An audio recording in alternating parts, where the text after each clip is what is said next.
জুলাই গণ অভ্যুত্থানের মাঝামাঝি সময় ১৭ই জুলাই ঢাকা বিশ্ববিদ্যালয় হল এবং একাডেমিক ভবনগুলোতে সিদ্ধান্ত হয় ছাত্র রাজনীতি বন্ধের।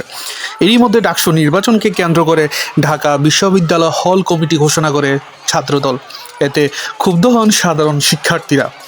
শুক্রবার রাত 12:30টার দিকে রোকেয়া হলে গেটের তালা ভেঙে বাইরে বেরিয়ে আসেন সাধারণ শিক্ষার্থীরা। অবস্থান নেন রাজু ভাস্কর্যের সামনে।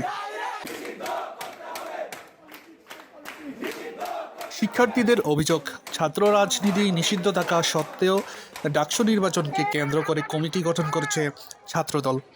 এই সময়ে পুরনো নিয়মে হল দখল ও নিয়ন্ত্রণের চেষ্টার অভিযোগ তোলে সাধারণ শিক্ষার্থীরা।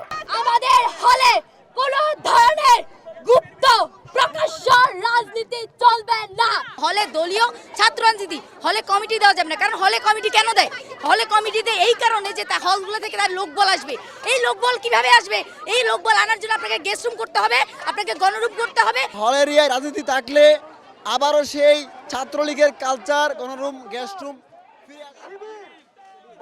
পরে ৬ দফা দাবিতে শিক্ষার্থীরা অবস্থান নেন উপাচার্যের বাসভবনের সামনে। এক পর্যায়ে উত্তপ্ত হয়ে ওঠে পরিস্থিতি।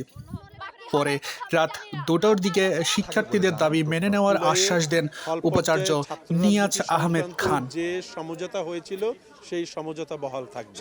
আগের সিদ্ধান্ত অনুযায়ী হলে ছাত্র রাজনীতি নিষিদ্ধের ঘোষণা অব্যাহত থাকবে বলে বলেন তিনি। এদিকে এফ রহমান হল এবং মহসিন হলের ছাত্র রাজনীতি নিষিদ্ধের প্রজ্ঞাপন প্রকাশ করে হল প্রশাসন।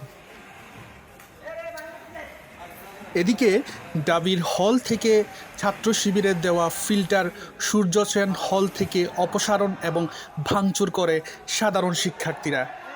তারা বলতে থাকেন, আজ হয়তো ফিল্টার এসেছে, কিন্তু কালের পরিক্রমায় শিবিরের মাধ্যমেই হলের ভিতরে অস্ত্র ঢুকতে পারে।